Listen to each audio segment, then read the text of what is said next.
안녕하세요. 저희 채널에 와주셔서 감사합니다. 채널이 마음에 드신다면 좋아요와 구독을 눌러주시면 가장 빠르게 영상을 시청하실 수 있습니다. 사람의 시신 조각이 하수구에서 발견된 후 정의를 찾기 위해 10년을 헤매다. 2002년 여름이 끝날 무렵 지린시에는 이상한 기운이 감돌기 시작했습니다. 9월 11일 아침 추안 인구의 주민들은 뭔가 이상함을 느끼기 시작했습니다.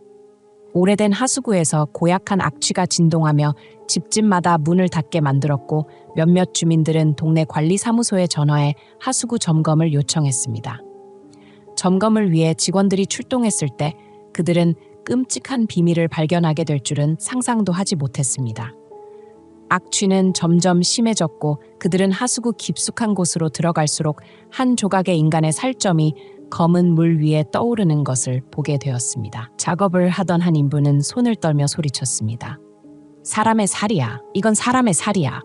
소식은 빠르게 퍼졌고 동네 전체가 두려움에 사로잡혔습니다. 사람들은 무서움에 떨며 이 끔찍한 사건을 설명하려 애썼고 현장에 모인 주민들은 역한 냄새에 놀라움과 공포에 휩싸였습니다. 곧 경찰이 출동했고 법의학자들과 수사관들이 현장을 봉쇄한 후 하수구에서 발견된 인육 샘플을 채취했습니다. 법의학 검사 결과 이 살점이 인간의 것이란 사실이 확인되자 동네에는 긴장감이 감돌기 시작했습니다. 발견된 것은 단순한 시신의 일부가 아니라 최소 2명의 여성의 다양한 신체 조각들이었습니다. 경찰은 모든 정보를 모으고 피해자의 신원을 확인하기 위해 단서를 찾기 시작했습니다. 수사팀은 한 아파트 건물의 꼭대기층에 위치한 한 집을 찾아냈습니다. 이곳은 이웃 주민들의 증언에 따르면 종종 수상한 남녀가 드나들던 곳이었습니다. 그들은 이웃과 교류 없이 조용히 생활했다고 합니다. 그날 경찰이 들이닥쳤을 때 그 집은 이상하리만치 비어 있었습니다. 가구는 모두 치워졌지만 욕실에 남은 핏자국과 역한 냄새는 범죄의 흔적을 보여주었습니다. 차가운 그 방 안에는 2개의 검은 가방이 구석에 놓여 있었고 그 안에는 처리되지 않은 시신 조각이 남아 있었습니다. 경찰들은 몸서리를 쳤습니다. 한 잔혹하고 섬뜩한 사건이 도시 한가운데서 드러난 것입니다. 범인의 지문이 아파트에서 채취되었지만 범인은 이미 사라져버려 수사관들과 지린시 주민들에게 수많은 질문과 공포만 남겼습니다. 현장에 남은 지문을 통해 경찰은 3명의 남성과 1명의 여성을 포함한 4명의 용의자를 파악했습니다. 이들은 각기 다른 출신지에서 온 신원이 불분명하고 행적이 극히 은밀한 사람들이었습니다.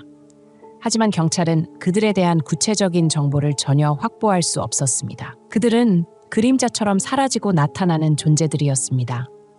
수사팀은 지역 내 거주자 목록을 뒤져 용의자들의 신원을 추적하려 했으나 그들은 가명을 사용해 흔적을 남기지 않았습니다. 마치 모든 것을 치밀하게 계획하고 단 한 점의 흔적도 남기지 않으려는 듯이 사라졌습니다.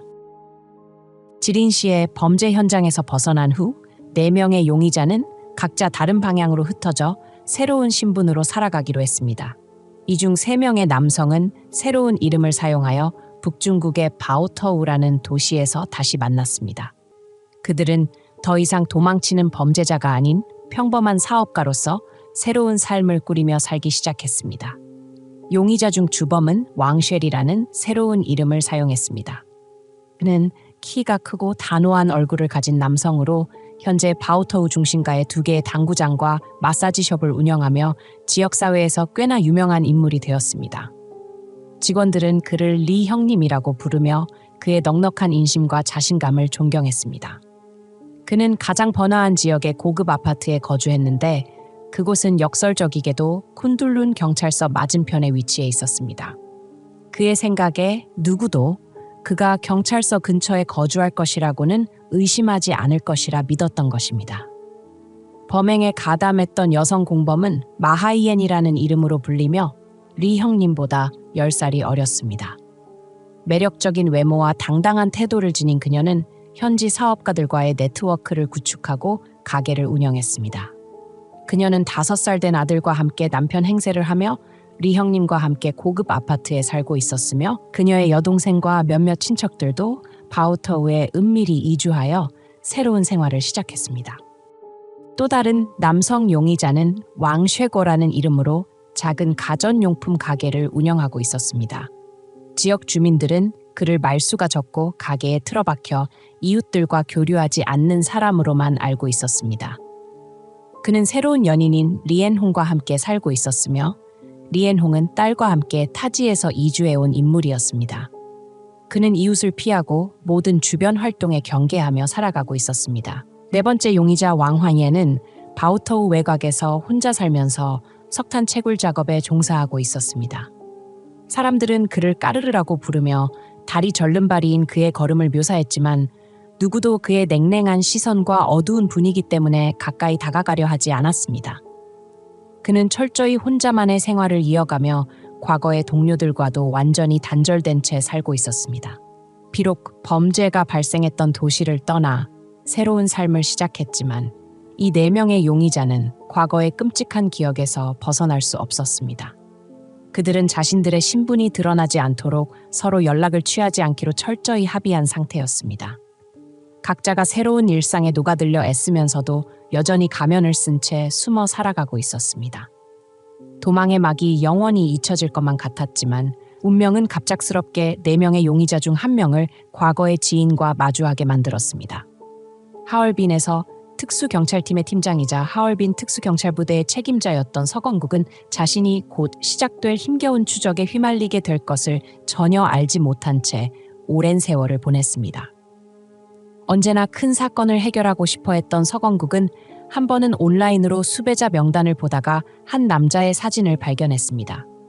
순간 그의 심장은 멎는 듯했고 사진 속의 짙은 눈썹과 날카로운 눈빛은 과거 친구였던 우화상이라는 별명의 친구를 떠올리게 했습니다. 믿기 어려운 마음에 그는 다른 옛 친구에게 전화를 걸어 확인했고 그의 의심은 더욱 확신이 되었습니다. 어릴 때부터 무술을 익힌 능숙한 친구였던 우화상이 현재 수배 중인 살인범 중 1명일 가능성이 높았습니다. 서건국은 옛 친구가 수배자가 되었으리라곤 상상도 못했고 자신이 10년에 걸친 추적의 열쇠를 쥐게 될 줄도 몰랐습니다. 그는 즉시 상부에 보고하고 용의자들을 추적하기 위한 특별 수사팀을 조직할 허가를 요청했습니다. 상부의 승인이 떨어지자 그날로 팀이 꾸려졌고 그 목표는 지린에서 발생한 끔찍한 살인사건의 배후에 있는 4명의 용의자를 체포하는 것이었습니다. 서건국은 과거의 폭풍 같던 시절을 떠올리며 긴장감을 느꼈지만 결연한 의지도 함께 품었습니다. 그가 가진 단편적인 정보로부터 그는 과거의 친구이자 현재 왕학내라는 가명을 쓰는 용의자의 흔적을 추적하기 시작했습니다. 수사는 쉽지 않았습니다. 서건국의 팀은 모든 관계망을 조사했지만 모든 흔적이 지워져 있었고 4명의 범죄자들의 행적을 찾을 단서조차 없었습니다. 수주간의 지친 수사 끝에 서건국의 팀은 중요한 단서를 발견했습니다. 병원 진료 기록에 왕학혜라는 이름이 남겨져 있었으며 이 사람은 병원에 방문했으나 구체적인 주소를 남기지 않았습니다. 세세한 정보를 추적한 끝에 서건국은 왕학혜가 범인 중 1명이자 범죄 조직의 주범 왕학래의 동생임을 알아차리게 되었습니다. 이 남자는 이름을 바꾸었지만 왕학래와 닮은 점이 많았습니다. 서건국은 조사의 범위를 넓혀 네이멍구 일대를 포함했으며 그곳에서 새로운 이름으로 등록된 거주 기록들이 용의자들의 특성과 일치한다는 사실을 발견했습니다. 의심은 동기로 변했고 수사팀은 4명의 용의자들이 머물렀을 가능성이 있는 지역들을 중심으로 모든 노력을 기울였습니다. 조사의 단서를 통해 서건국과 그의 팀은 몇몇 용의자들이 바우터우에 살고 있다는 이상한 일치를 발견했습니다. 이 용의자들은 여러 도시로 이동하며 흔적을 감추려 했지만 바우터우 지역에서 새로운 이름으로 등록한 기록들이 노출되었습니다. 끈질긴 추적 끝에 특수경찰팀은 의심스러운 활동을 감시하며 4명의 용의자들이 현재 머물고 있는 위치를 특정했습니다. 2011년 10월 서건국은 상부로부터 즉시 행동하라는 지시를 받았습니다. 바우터우 경찰과의 협력을 통해 철저하게 계획된 대규모 체포 작전이 준비되었고 경험이 풍부한 수사관들이 용의자들을 면밀히 감시하면서 작은 실수도 놓치지 않도록 주의를 기울였습니다. 서건국의 팀이 용의자들을 철저히 감시하는 동안 용의자들은 자신들이 철저히 감시당하고 있다는 사실을 전혀 눈치채지 못했습니다. 주범인 왕학래는 바오터우 중심가에 위치한 2개의 사업장을 정기적으로 드나들며 마치 평온한 일상을 즐기는 듯한 모습이었습니다. 그는 현재의 안정된 삶이 자신의 어두운 과거를 감출 수 있을 것이라고 확신하고 있었습니다. 마찬가지로 사건의 공범인 마하이엔 역시 손님을 접대하고 일을 관리하며 아이를 돌보는 평범한 일상을 보내고 있었습니다. 둘은 마치 평범한 부부처럼 생활하며 법의 그물이 서서히 자신들을 조여오고 있음을 전혀 눈치채지 못했습니다. 시간이 흐르며 서건국의 수사관들은 각각의 용의자들의 거처를 하나씩 파악해 나갔습니다. 도심의 주거 지역부터 외곽 지역까지 어느 곳도 그들의 철저한 감시망을 벗어나지 못했습니다. 한 수사관은 심지어 왕학국의 가전용품 가게에 손님인 척 방문하여 그의 일상과 습관을 면밀히 파악했습니다. 2011년 10월 25일 차가운 바람이 살을 내는 듯한 바오터우에서 체포작전이 시작되었습니다. 오후 늦게 수사관들은 민간인으로 변장한 채 용의자들을 주시하며 조용히 포위망을 좁혀갔습니다. 팀원들 모두는 각자의 위치와 비상탈출구 그리고 구체적인 임무를 숙지하며 실수 없는 작전을 준비했습니다. 그날 오후 왕학래는 그가 자주 찾는 당구장에서 모습을 드러냈습니다. 그가 가게를 떠나 자신의 차에 오르자 경찰 차량이 조용히 그를 뒤쫓기 시작했습니다. 서건국과 그의 팀원들은 인근 식당에 식사 중인 손님인 척 위장해 그의 모든 움직임을 추적했습니다. 왕학래가 식당에 들어서자 수사관들은 조용히 포위망을 구축했습니다. 서건국은 기회를 놓치지 않았습니다. 그가 막 자리를 떠나려던 순간 한 특수요원이 그에게 접근하며 동료에게 신호를 보냈고 왕학래는 손목에 수갑이 채워진 순간 비로소 상황을 알아차렸습니다. 그는 충격에 빠져 한마디를 내뱉었습니다. 어떻게 나를 찾은 거지? 이에 서건국은 차갑게 대답했습니다. 하늘의 그물은 성기지만 빠져나가기 어렵다. 왕학래는 주위 사람들의 놀라운 시선 속에 곧바로 체포되었습니다. 그와 동시에 인근 주거 지역에서도 마하이엔이 체포되었습니다. 그녀는 아들을 학교에서 데려오는 길이었고 집으로 향하던 중 갑자기 나탄 2 변장한 수사관에 의해 멈춰섰습니다. 그녀는 아무런 저항 없이 잠시 아들을 바라보다가 긴 한숨을 내쉬었습니다. 주요 용의자 2명이 체포된 후 체포작전은 다른 장소로 확대되었습니다. 왕학국은 자신의 가전용품 가게에 있었고 2명의 수사관이 손님인 척 접근해 주인을 만나고 싶다고 요청했습니다. 그가 뒤쪽 방에서 나오는 순간 그들은 그를 제압했으며 그는 상황을 파악하기도 전에 체포되었습니다. 마지막 용의자 왕화염의 체포는 한층 더 어려운 도전이었습니다. 그는 외곽에 있는 한 탄광에서 일하고 있었으며 그곳은 거의 통신 신호가 닿지 않는 곳이었습니다. 그에게 접근하기 위해 특수수사팀은 대규모 석탄 구매 계약을 체결하러 온 바이어로 위장해야 했습니다. 왕화염이 모습을 드러내자마자 2명의 수사관이 그의 손을 재빨리 결박했습니다. 그가 저항하려 했으나 경찰의 정예 요원들 앞에서 속수무책일 뿐이었습니다. 체포작전은 예상 이상의 성공을 거두었습니다. 24시간도 채 되지 않아 거의 10년 동안 이어져 온 추적 끝에 주요 용의자 4명 모두가 체포되었습니다. 경찰은 곧바로 이들을 경찰서로 이송하여 기소 절차를 진행했습니다. 조사실의 조명 앞에서 4명 모두 더 이상 이전의 냉철한 표정을 유지하지 못했고 두려움과 피로, 지친 기색이 역력했습니다. 그들 또한 이제 더는 도망칠 곳이 없음을 알고 있었습니다. 지린으로 호송되는 차량 안에서 서건국은 옛 하구이자 이제는 숙적이 된 왕학래와 마주 앉아 있었습니다. 긴 침묵이 이어지는 동안 서건국의 머릿속에는 정의가 마침내 실현되었다는 생각이 떠올랐습니다. 하지만 동시에 가슴 한구석에 깊은 슬픔이 스며들었습니다. 어린 시절 함께했던 친구가 이제는 다시 돌이킬 수 없는 죄인이 되어버렸다는 현실이 그에게 무거운 상처로 남았습니다. 지린의 조사실에서는 마치 용의자들이 저지른 범죄의 무게만큼이나 무겁고 긴장된 공기가 감돌고 있었습니다. 거의 10년에 걸친 도피 끝에 4명의 용의자들은 이제 수사관들 앞에서 꼼짝없이 결박된 상태였습니다. 그들의 눈빛과 행동 하나하나에는 극도의 긴장감과 피로, 절망감이 서려 있었습니다. 경찰들은 이 순간을 오랫동안 기다려왔습니다. 그들은 진실을 밝혀내고 피해자들에게 정의를 돌려주기 위해 쉼없이 노력해왔습니다. 주범인 왕학래, 본명 양수빈은 가장 먼저 조사실로 이송되었습니다. 한때는 자신감 넘치고 차분했던 그는 이제 마르고 창백한 모습으로 추궁의 시선을 마주해야 했습니다. 처음에는 고집스럽게 침묵을 지켰고 그의 차가운 눈빛은 마지막 남은 자존심을 붙잡으려는 듯했습니다.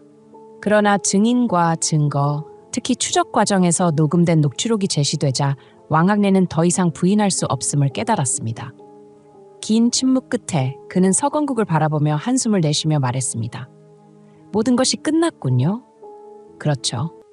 그의 말은 가볍게 들렸지만 그 안에는 도피 생활의 고단함과 쓸쓸함이 서려 있었습니다. 그 말을 시작으로 그는 모든 죄를 인정했습니다. 왕학래는 자신이 걸어온 범죄의 길을 되짚으며 어린 시절부터 반항적이었던 자신이 갱단에 들어가 점점 범죄의 늪에 빠지게 된 과정을 이야기했습니다. 그는 처음에는 단순히 작은 도둑질로 돈을 벌고자 했으나 몇 번의 실패 후 점점 더 심각한 범죄로 빠져들게 되었다고 고백했습니다. 일하지 않고도 남의 재산을 차지하려는 욕심이 그를 사로잡았고 결국 단순한 범죄 행위로는 만족할 수 없게 되었습니다. 그리고 과거가 복잡했던 여성인을 만나면서부터 그는 더 잔혹한 범죄, 즉 젊은 여성들을 유괴하고 살해하는 끔찍한 범죄를 저지르게 되었다고 고백했습니다. 옆방에 앉아 있던 왕학국 또한 결국 자신의 범죄를 고백했습니다. 그는 내성적이고 말이 적은 성격이었고 탐욕과 공포에 휘말려 점점 더 깊이 빠져들었다고 말했습니다. 그는 피해자들의 얼굴이 꿈속에 나타날 때마다 공포에 질려 깨어나곤 했다고 털어놓았습니다. 그는 항상 왕학래의 지시에 따라 행동하며 그 지시를 거절할 용기가 없었습니다. 그동안 그는 양심의 소리를 무시하며 자신도 언젠가 양수빈에게 불복종했다가 희생자가 될까봐 두려워했다고 말했습니다. 범죄 조직 내 유일한 여성인 마하이네는 끝까지 수사관들의 추궁에 단단히 맞섰습니다. 그녀는 똑똑하고 침착하며 냉철한 얼굴로 수사관들을 마주했습니다. 범죄에 가담한 이유를 묻는 질문에 그녀는 어깨를 으쓱하며 잃을 게 없었어요라고 답했습니다. 그녀는 고향을 떠나 생계를 꾸리기 위해 겪어야 했던 어려움과 마음에 남은 상처들이 자신을 냉담하고 무감각하게 만들었다고 설명했습니다. 양수빈의 지시에 따라 그녀는 순식간에 피해자들을 덫에 빠뜨리는 도구로 전락하게 되었습니다. 마하이엔의 자백은 범죄의 다른 어두운 면들을 드러냈습니다. 그녀는 자신이 왕학래의 연인으로 위장하며 도피하는 동안 그와 부부처럼 살았다고 털어놓았습니다. 그녀는 왕학래가 필요하다면 언제든지 자신을 살해할 수도 있다는 사실을 알고 있었기에 그와 가까이 지내면서도 둘 사이에는 항상 의심과 긴장감이 가득했습니다. 그녀는 조직 내에서 살아남기 위해 절대 복종만이 유일한 생존 방법임을 깨달았다고 고백했습니다. 마지막으로 조사실에 들어온 왕화염도 마침내 두려움을 감추지 못했습니다. 강인한 성격이었지만 동료들이 차례로 자백하는 것을 보며 점차 그의 거만한 태도도 무너졌습니다. 왕화염은 여러 차례 처형을 직접 실행했으며 살인과 유괴를 통해 얻은 자산을 분배한 역할을 맡았다고 인정했습니다. 그는 피곤한 한숨을 내쉬며 말했습니다. 10년간 도망 다니며 하루도 제대로 잠을 자지 못했소. 기본적인 신문이 끝난 후 수사관들은 왕학래에게 운명적인 그 날의 이야기를 들려달라고 요청했습니다. 2002년 9월 11일 정오 무렵이었소. 그가 말을 시작하며 마치 목소리에 모든 힘을 다 쏟아내는 듯한 쉰 목소리로 한 글자씩 내뱉었습니다. 그날 우리는 계획을 세웠소. 피해자 둘은 서비스업에 종사하는 여성들로 몇 번 노래방에서 만났던 이들이었소. 처음에는 돈만 빼앗으려 했지 일이 그렇게까지 커질 줄은 몰랐소. 하지만 욕심이 점점 우리를 멈출 수 없게 만들었소. 그는 잠시 말을 멈추며 무의식적으로 두 손을 꼭 쥐었습니다. 우리는 그 아파트로 그녀들을 불렀소. 그 아파트는 작고 낡은 벽과 허름한 인테리어, 주변에 사람도 없어서 아주 편리했소. 그녀들이 들어오자 우리는 평범한 손님처럼 행동하며 술을 따르고 즐겁게 대화했어. 나는 낡은 갈색 가죽 소파에 앉아 그들과 함께했고 마하이에는 술을 따르는 사람처럼 행동했어. 우리는 농담을 하고 술을 따라주며 친밀감을 쌓는 척했어. 여기까지 말하자 왕학내는 눈을 가늘게 뜨며 당시 긴장된 순간을 떠올리려는 듯했습니다. 그러나 상황은 빠르게 바뀌었어. 그녀들의 가방에서 꽤 많은 돈을 확인하고는 다음 단계로 넘어가라는 신호를 보냈소. 그녀들은 갑자기 몸부림치며 비명을 질렀지만 우리는 곧바로 제압했소. 우리는 미리 준비한 밧줄과 손수건을 꺼내 그녀들의 입을 막았소. 그의 목소리는 차가워졌고 마치 모든 죄책감을 떨쳐내려는 듯한 태도였습니다. 우리는 두 사람을 묶고 욕실로 끌고 갔소. 욕실에는 물이 가득 찬 욕조가 준비되어 있었소. 그녀들에게 은행카드 비밀번호를 말하도록 강요했고 전부 확인한 후에는 그들을 살려둘 수 없다고 생각했소. 조사실의 고요함 속에서 왕학내는 고개를 숙이며 굳은 목소리로 말했습니다. 그때 나는 아무 생각도 없었소. 머릿속은 비어 있었고 오직 증거를 남기지 않겠다는 목표만 있었소. 우리는 흔적을 없애기 위해 그녀들을 제거하기로 결정했소. 그는 잠시 말을 멈추고 마치 그 기억과 싸우고 있는 듯 몇 초간 침묵했습니다. 마하이엔이 조용히 주변을 정리하는 동안 나는 왕화염과 함께 시신을 분해했소. 미리 준비해둔 칼과 도구를 사용해 각각의 부위를 검은 봉지에 담았소. 나머지 부분을 하수구에 버리려 했는데 하수구가 막힐 줄은 몰랐소. 그 결과 일부가 하수구에서 떠올라 악취가 나기 시작했소. 왕학내는 멍한 눈빛으로 허공을 바라보며 그날의 현장을 다시 떠올리는 듯했습니다. 이 상황을 알아차렸을 때 큰 실수를 저질렀다는 걸 깨달았소. 하지만 이미 돌이킬 수 없었소. 우리는 즉시 아파트를 떠나기로 했고 모두 각자 도망쳤소. 빨리 떠나면 경찰이 우리를 추적하지 못할 거라 생각했소. 그러나 이런 결말이 올 줄은 꿈에도 몰랐소. 진술을 마친 왕학내는 고개를 떨군 채 무겁게 내리앉은 채로 남아 있었고 그의 몸은 끔찍한 기억의 무게에 짓눌린 듯 보였습니다. 조사실의 경찰들은 아무 말 없이 오직 녹음기의 차가운 소리만이 그의 자백과 무거운 숨소리를 기록했습니다. 그것은 그와 공범들이 인간성을 잃고 살인자가 된 그날의 증거였습니다. 지린의 한 차가운 겨울날 4명의 용의자는 경찰의 철저한 경비 아래 인민법원으로 호송되었습니다. 사건에 대한 소식을 듣고 몰려든 시민들과 언론인들이 법원 입구에 가득했으며 그들의 분노 어린 눈빛과 피해자 가족들의 슬픔이 피고 쪽으로 향해 있었습니다. 오랜 수감과 조사 끝에 지친 피고들의 얼굴은 헬쑥하고 초췌해 보였습니다. 재판장이 입장하자 방청석은 숨을 죽이며 판결을 기다렸습니다. 피고들은 고개를 떨군 채 모든 시선을 피하려 했습니다. 어둠 속에서 숨어있던 4명의 살인자는 이제 대중 앞에서 심판을 기다리는 죄인이었습니다. 오랜 증언과 증거 검토 후 판사는 드디어 자리에서 일어나 판결을 읽었습니다. 그의 목소리는 또렷하고 확고했으며 그 한마디 한마디가 4명의 피고의 마음을 꿰뚫는 날카로운 칼처럼 울려 퍼졌습니다. 제출된 증거와 피고들의 자백을 근거로 법원은 왕학내와 왕화염에게 사형을, 마하이엔과 왕학국에게는 무기징역을 선고합니다. 이는 여러분들이 저지른 잔혹한 범죄에 대한 법의 심판이며 사회와 무고한 피해자들에게 진 빚에 대한 대가입니다. 판결이 낭독되자 방청석에서는 박수와 환호가 터져 나왔습니다. 방청객들은 살인자들이 마침내 자신의 죄에 대한 대가를 치르는 것을 보며 안도와 만족감을 느꼈습니다. 피해자 가족들은 서로를 껴안고 눈물을 흘렸으며 그들의 고통 속에 작은 위로가 스며들었습니다. 다른 방청객들은 고개를 들어 하늘을 바라보며 이제 사랑하는 이들이 조금은 편안해졌을 것이라는 마음으로 눈을 감았습니다.